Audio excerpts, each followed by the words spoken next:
Two cops thought they'd caught an easy target. What they didn't know was that he ran the entire department. The sound of tires crunching. Gravel filled the quiet evening air as Julian Coleman, a 48-year-old man with a calm demeanor and a reputation for leadership, turned onto Sycamore Avenue. He was coming home from a long but rewarding day spent meeting with community leaders in Charlotte, North Carolina. His car, a modest black sedan, blended into the suburban streets, and his thoughts wandered to his wife's famous pot roast waiting at home. But then blue and red lights flashed in his rearview mirror, slicing through the night like an alarm bell. Julian's grip on the steering wheel tightened. Momentarily he checked his speedometer. 29 and a 35. No traffic violations, no broken tail lights. Yet the patrol car's siren wailed, signaling him to pull over. Stay calm, he muttered to himself as he signaled and eased his car to the side of the road. He knew the drill hand's visible movement, slow, polite demeanor. It was a routine he'd mastered, not because he'd ever done anything wrong, but because he'd learned that in these situations, appearances could mean everything. The officer approached, his window briskly, flashlight in hand, its beam slicing through the dimly lit interior of Julian's car. Another officer lingered near the rear, bumper hand resting on his holstered weapon. You in a hurry tonight? The first officer barked, his tone dripping with suspicion. No, sir, Julian responded evenly, his voice calm but firm. Just heading home. The officer's flashlight swept over Julian's face, lingering just a second, too long before darting down to his lap, his console, and then back to his face. License and registration, he ordered, ignoring Julian's response. Julian reached slowly into his glove compartment, narrating every move. Getting my registration now. My license is in my wallet. I'll reach for it after this. The officer didn't respond, but his posture stiffened. Do you know why I pulled you over? The officer asked, though the question felt rhetorical before Julian could respond.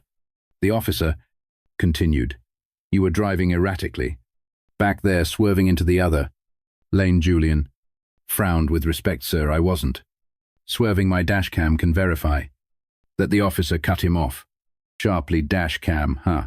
That'll be confiscated for evidence. Step out of the vehicle. Julian blinked, surprised by the sudden escalation. Is there a problem, officer? I'm complying fully. The officer's jaw tightened. I said step out of the vehicle. Now Julian's stomach churned, but he unbuckled his seatbelt and opened the door slowly, his hands raised in clear view. The second officer moved in quickly, grabbing Julian's arm and yanking him toward the patrol car. Is this necessary? Julian asked, his voice measured but firm. I've done nothing wrong resisting her.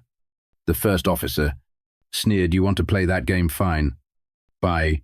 For me. The cold metal of handcuffs bit into Julian's wrists. His mind raced. This wasn't just a misunderstanding.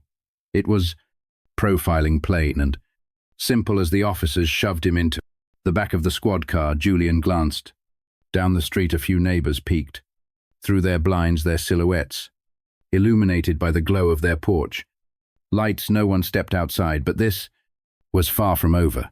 The officers had no idea who they had just arrested, and Julie wasn't planning to stay silent for long. The patrol car rattled slightly as it rolled down the street.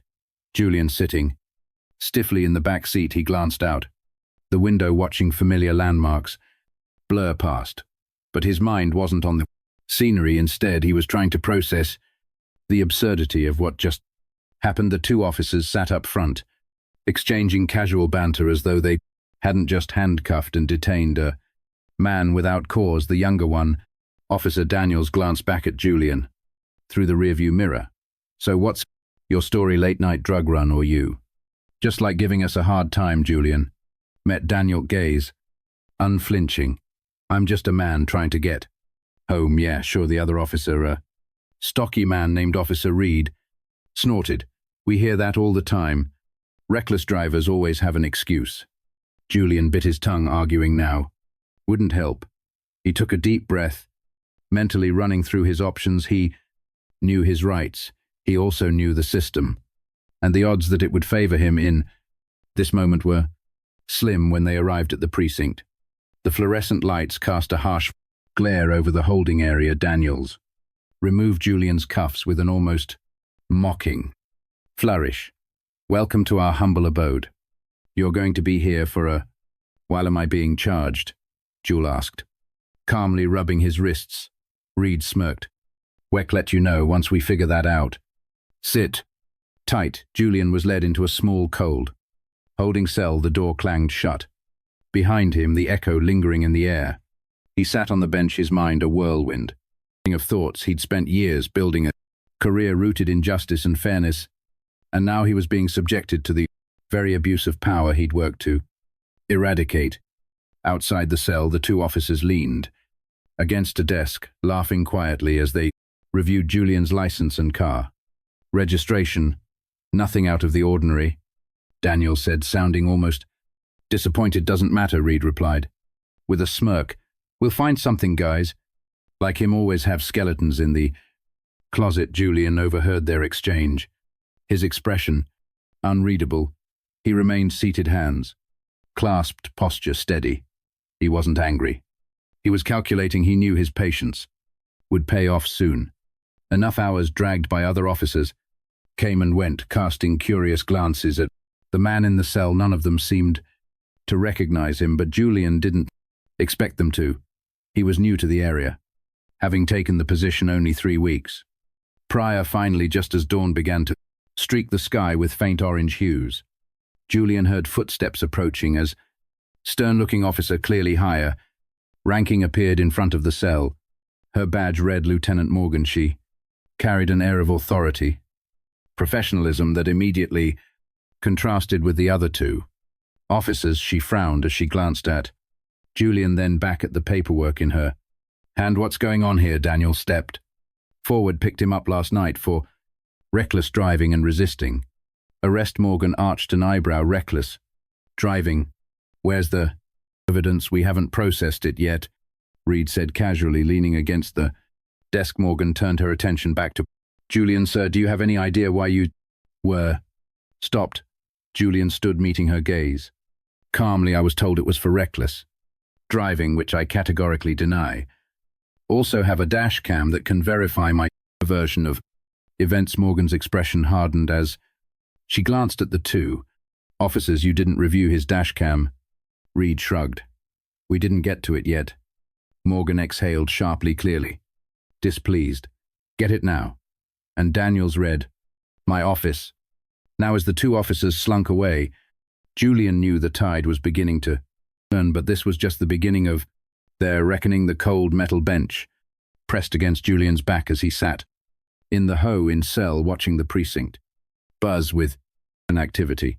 The hours stretched endlessly, punctuated only by the occasional shuffle of papers or distant conversations. Despite the stillness around him, Julian's mind was anything but calm. He thought about the night's events, replaying them like a movie. Every sharp word, every unnecessary escalation. It all served as a stark reminder of the deep flaws he'd spent years fighting to fix. His new position as police chief had been an opportunity to address these issues from within, to create a culture of accountability.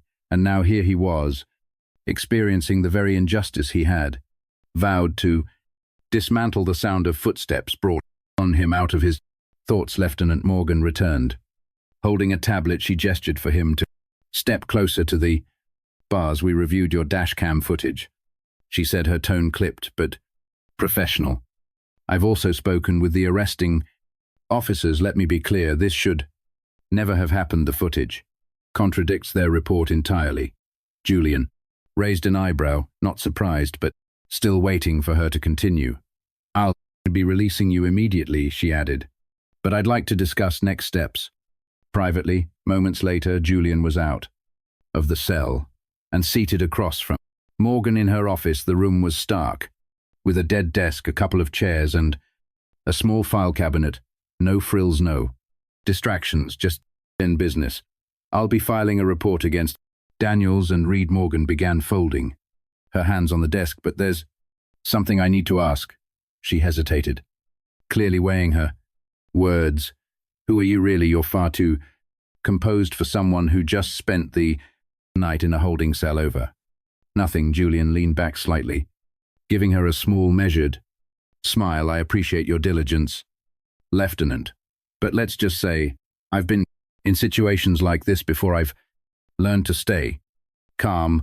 Morgan studied him for a moment, then nodded. Fair enough, but I have a feeling this isn't the last we'll hear more of this situation. As Julian left the precinct, the early morning sun warmed his face, but the weight of the night lingered heavily on his shoulders. He didn't head straight home. Instead, he drove to his office, parked in his reserved space, and walked through the doors of the police headquarters. He now oversaw his assistant Anita, looked up from her desk, startled. Chief Coleman, you're here early.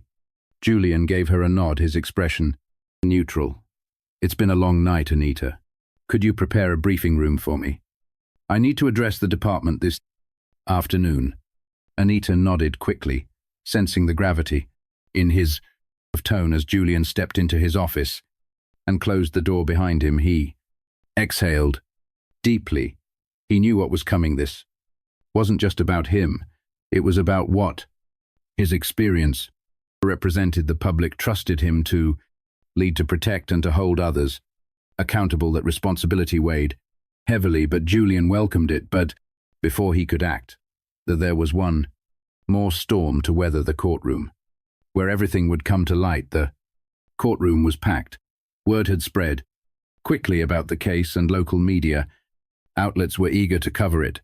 Cameras weren't allowed inside, but that didn't stop reporters from lining the courthouse steps, ready to pounce as soon as the hearing adjourned. Julian sat quietly at the defendant's table, his lawyer Sandra Reyes flipping through a thick folder of evidence. Sandra was a fork to be reckoned with, sharp, unrelenting, and with a reputation for dismantling weak arguments with surgical precision. Across the room, officers Daniels and Reed sat with their department-appointed attorney. Daniels looked nervous, his foot tapping uncontrollably, while Reed tried to appear unfazed, leaning back in his chair with a smug expression. The judge, an older man with a no-nonsense demeanor, entered the room and called the session to order. We here today to address the charges brought against Mr. Julian Coleman. Prosecution, you may proceed. The prosecutor, a young and somewhat hesitant lawyer, stood and began outlining the case as it was initially reported. On the night in question, the defendant was observed driving recklessly, swerving into another lane. Upon being stopped by officers Daniels and Reed, he became uncooperative and resisted arrest. Sandra barely suppressed a smile. She leaned over to Julian and whispered, "They're walking right into it." When it was her turn, Sandra stood confidently, her voice commanding the room. Your Honor, the charges against my client are not only baseless, but are also a direct result of racial profiling and abuse of power. To prove this, I'd like to present video evidence that directly contradicts the officer statements. The judge nodded. Proceed. Sandra gestured to the bailiff, who dimmed the lights and began playing the dash cam footage. The room fell silent as the video showed Julian driving steadily within his lane, the speedometer reading a constant 29. In the precinct, standing at the front of the room, he addressed them with unwavering conviction. What happened to me last night wasn't an isolated incident, Julian said, scanning the room. It was a symptom of a larger problem, and as long as I'm chief, I won't tolerate it. We are here to serve and protect, not to harass and intimidate. If you can't uphold those values, this isn't the place for you. The room was silent, his words cutting through any lingering doubt about his intentions.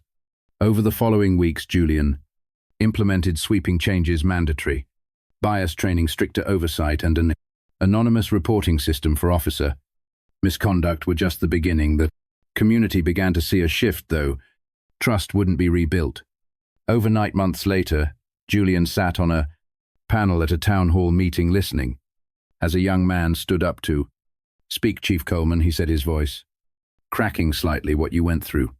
It could have been me. It could have been any of us. Thank you for standing up, not just for yourself, but for all of us."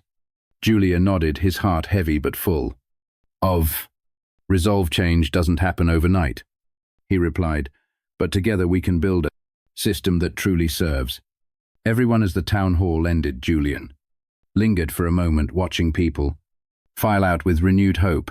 He knew the fight wasn't over, but he was ready for it, and now it's up to us, the viewers, and the community, to keep that fight alive. If we see injustice, we must speak up. If we want change, we must demand it.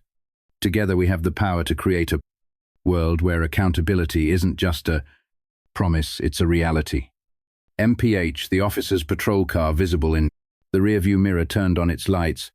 Without cause, next came the body cam footage. The courtroom watched as the officers approached Julian's car, their aggressive tone evident from the first action. The footage revealed Daniels muttering under his breath, another one of them causing trouble, followed by Reed chuckling and replying. Figures' gasps rippled through the audience. The judge's brow furrowed deeply as he glanced at the officers. Sandra paused the video and addressed the court. "This is the professionalism displayed by officers Daniels and Reed. Now let's fast forward to the arrest itself."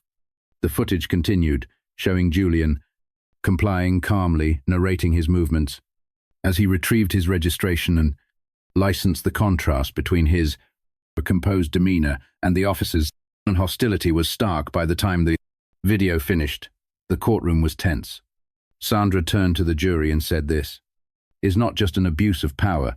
This is a direct violation of my client's rights, rooted in bias and prejudice." The pros stood visibly flustered. The officers believed they had probable cause. Sandra cut in sharply. A probable cause based on what? Driving safely, following instructions, or perhaps it was the color of his skin. The judge banged his gavel lightly, calling for order. "Litun, keep this focused." Sandra's voice softened, but her words were no less powerful. "Your Honor, before we proceed further, my client has something to share with the court." Julian stood adjusting his tie. He scanned the room, making eye contact with the officers before addressing the judge. "My name is Julian Coleman," he said, his voice calm but firm. "I am the chief of police for this city. I was appointed 3 weeks ago to lead this department and address the very issues you've seen here. Today, I chose not to disclose my position early because I wanted the truth to come out organically, without bias or interference. And now it has." The room erupted in murmurs. Daniels's face turned pale while Reed's smugness evaporated in an instant. The judge banged his gavel repeatedly, demanding silence. Julian continued, "This isn't just about me. This is about a system that allows officers like Daniels and Reed to operate without accountability. That ends now, but this moment wasn't just a revelation. It was a reckoning, one that would reverberate far beyond the courtroom walls. The courtroom buzzed with tension as Julian took his seat, his final words hanging in the air like a thunderclap. Daniels and Reed sat frozen, their expressions a mixture of shock and fear. The judge called for a brief recess, giving everyone time to absorb what had just transpired. By the time resumed, the tone had shifted completely. The prosecution offered no further arguments, and the judge dismissed the charges against Julian immediately. But that was only the beginning. As Julian stepped outside the courthouse, reporters swarmed him, cameras flashing and microphones thrust forward. "Chief Coleman, do you have a statement about the case?" one called out. Julian raised his hand, signaling for silence. The crowd stilled, eager for his response. "This case isn't just about me," he began, his voice steady and resolute. "It's about accountability. It's about ensuring that every person, regardless of who they are, is treated with the respect and dignity they deserve as a police chief.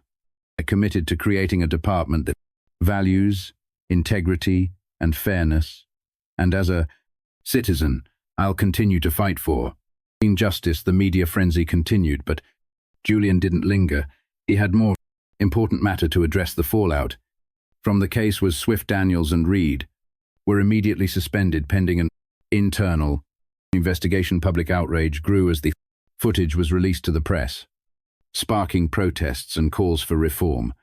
Community leaders rallied together, demanding greater transparency and better training for officers within the department. Julian's leadership took on a new significance. He called an emergency meeting gathering. "Officer,